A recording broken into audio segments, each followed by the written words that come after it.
The Pumpkin House here in Kenova, West Virginia is a fall and Halloween tradition in the tri-state, attracting thousands of visitors and thousands of stories. We decided to be a little different, have a little fun, especially with the writing. So be prepared. This story is a little candy corny in spots. Good gourd. That's a lot of pumpkins. 3,000 unique pieces of orange art displayed to the glowing reviews of 50,000 visitors. It's the first time I've seen it, it's amazing. It's absolutely amazing. We come all the time. We love it. Amazing, like how many adjectives can I use? The pumpkin house reminds me of a house you would see in an early 2000s Disney movie. It's very extravagant. We all love it. Part of what I think is so impressive about it is just the sheer volume of pumpkins. It's just fun and it's happy, and the world needs more of it. Please enjoy the Pumpkin House. That's Rick Griffith, the owner of the Pumpkin House. For him, it's a gift back to his community. But people forget a labor of love often requires a love of labor, and there's a lot of labor involved here. Countless hours, actually. Is you'll set this in section F, row 2, pumpkin 6. So just count. And Rick is the ringmaster and has to be a bit of a jack-o'-lantern of all trades to pull it off. I try to stylize these and simplify them so people can just follow the lines and cut them out. And when He's part artist, part electrician, and part life coach, teaching lessons about service. And I want to thank every one of you for being here. Rick does have help. This school group from Ashland, Kentucky is just part of the 1,500 volunteers Rick estimates carve out time to help every year. It services our community, which I know we're technically in Kentucky, but still part of our community, and it builds community with our baby children here. Most volunteers help for a spell of an hour or two on an evening or two. Turns out carving pumpkins is a good way to spice up a day. Everybody gets to do something that meets their ability and their enjoyment. It's incredibly enjoyable, it's incredibly satisfying, and it's just a lot of fun. It's chaos and it's a little crazy, but we have a great time.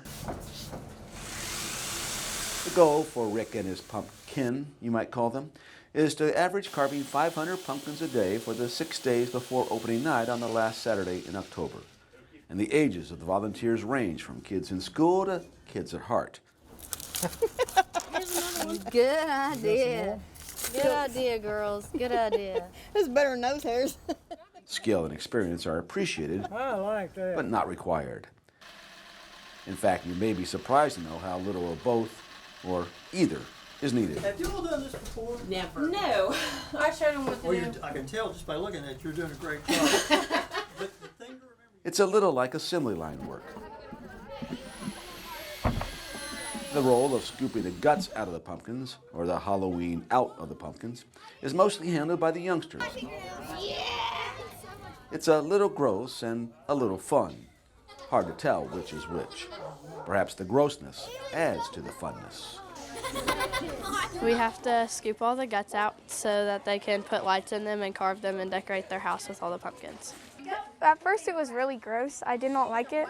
But then as soon as we started doing it a little bit more, I ended up enjoying it.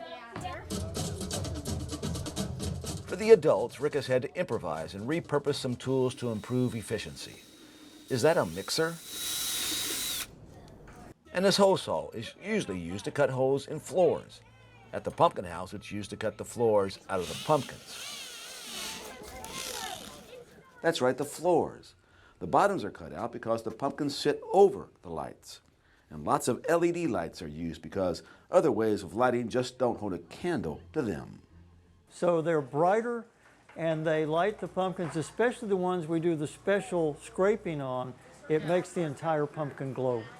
You can see it blocks away. I mean, so whichever way you're coming, this is the place to be. Primary tool for carving is another repurposed tool. Maybe best said a tool reimagined for this unique work. The jigsaw. The power tool cuts the carving time considerably. It's almost like an addiction. You want to see how many you can get done while you're here. I am carving a shark into a pumpkin. Never done it before. Not all the pumpkins are cut out for the show. Some of the more intricate designs are etched. That involves removing about 1/4 inch of the pumpkin's peel using sculpting tools. And crafting the pumpkins this way takes a lot more time and is generally put in more trusted and steady hands. And so what we want to do is take away inside the black lines. We leave all the black, we just take away the other. We want to get it thin enough so once the light it's set on the light, it illuminates through there. On a lot of these, we're leaving the black and carving the orange from around it. And there will be some where that'll be the opposite. It all just depends on how the image was made. Some of these are very simple like this. Some of them will take an hour or more. But some of the etching is also done by folks just scraping by. This is Evelyn Butler's first time trying it. And what I'm doing is I've got this scraper and I'm meant to be taking out all the orange and staying in the lines of the black. If I make a mistake here, well, I didn't intend to, but you know. It's the best that we can do. If I ever get upset because one of these wonderful people made a mistake, then I've missed the essence of this, because it is the volunteerism, it is the joy of helping. After the carving, etching, or scraping, the pumpkins are given a dip in a bleach solution to keep the bacteria in check. Killing the bacteria adds a day or two to the shelf life of the display.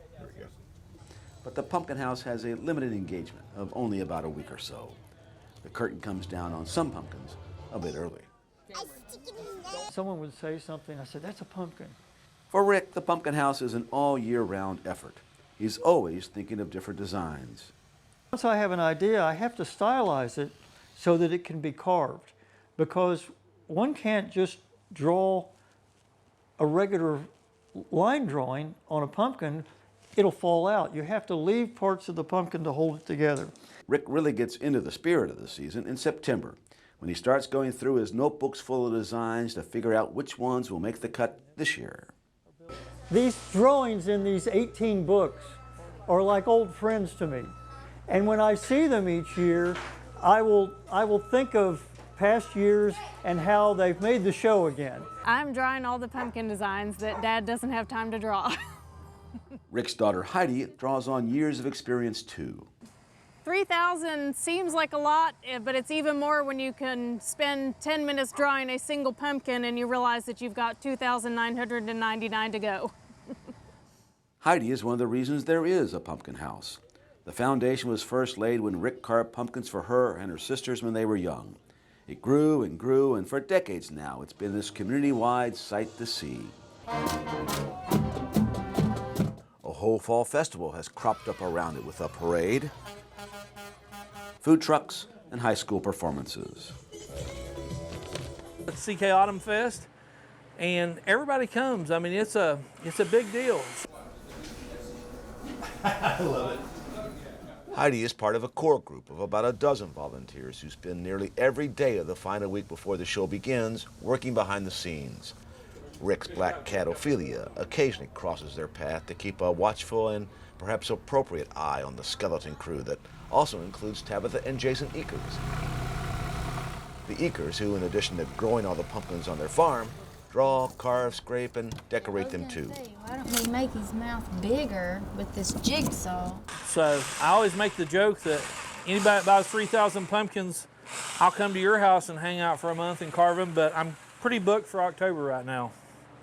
You know, I know that it's not really right to be prideful, but I have to say that I'm proud of what we can do for this community. It's very heartwarming. Like family now. The Taylors are from Louisiana. A simple visit to help for a day a few years ago when they just happened to be in the area has turned into an annual pilgrimage now. Fall is it is my favorite in pumpkins. And so I got to come out and be a part of something that drew a lot of people in, that put smiles on their faces, like just to see the kids light up. It's really rewarding, and it's just a blessing for me to be able to come and participate. Do you see that? Rick's longtime friend Fox Heberlin has been lending him a hand with the pumpkin house for 25 years. He helps construct the platforms in the yard and does a lot with the electrical work. Rick's got more extension cords than Walmart, you know. The electrical work can be a massive undertaking to keep wires from being crossed. Shockingly, that's more of a figurative statement, because literally, there's a lot of crossed wires. Well, it's scary looking, I will grant you that. The back of my fence looks like the Griswold's Halloween because there's extension cords hanging everywhere.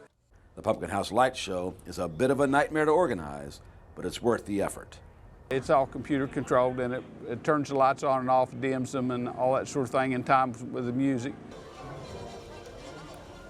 The musical section of it over there where it plays music and the jack-o'-lanterns flash off and on, that's special. There's just something about being in front of the pumpkin house and especially the pumpkin wall when it's flashing to the music. You just become involved in the entire ambiance of the display itself. Rick is a retired pharmacist, and his pumpkin house is just what the doctor ordered for the community's economy. It is pretty much what puts Kenova on the map. All those visitors mean dollars flow into lots of pockets. It's nice to meet you. Nice to meet you. Where in Arizona do you live? Tucson. You know, when you bring 50,000 people in a small town, you know, it's their busiest week here for restaurants. It's their busiest week here for tourism. And the businesses in town tell me it's the best week of the year. This event produces the largest week of B&O tax in their entire calendar year.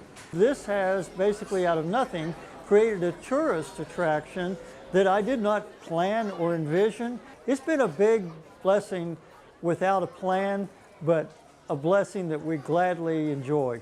Some dollars must also pour into the electric company. Who knows how many watts of power the Pumpkin House uses. But it's safe to say Rick is powered by a different kind of watt. Look at that. All the kids asking, what is that? This one. The kids' joy is just one of the ways Rick is paid back for his efforts, but he hasn't made a dime from the Pumpkin House. Instead, he's earned a priceless treasure trove of relationships and stories.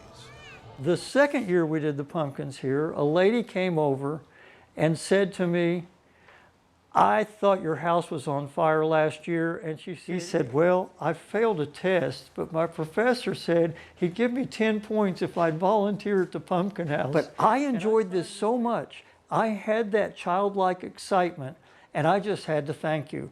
Well, I stood up, I started crying. I stood up. We flew all the way down here just to see the pumpkins. I said, that's great, but I gotta say something. She said, what's that? I said, it must really be boring in Anchorage, Alaska for you to fly down here for this. And she just went, oh, it is. The pumpkin police will be here any minute. And she ran out of the yard, and her friends got her back, says, he's joking. And crazy things happen, but it always seems to work out. To a casual observer watching day turn into night and the Pumpkin House coming alive, it might be tempting to think it's all about marking the season. But in reality, it's so much more meaningful than that. It's about building community, creating memories, and celebrating the wonder of it all. A perfect place to take your family or your boo. I'm Dan Hollis.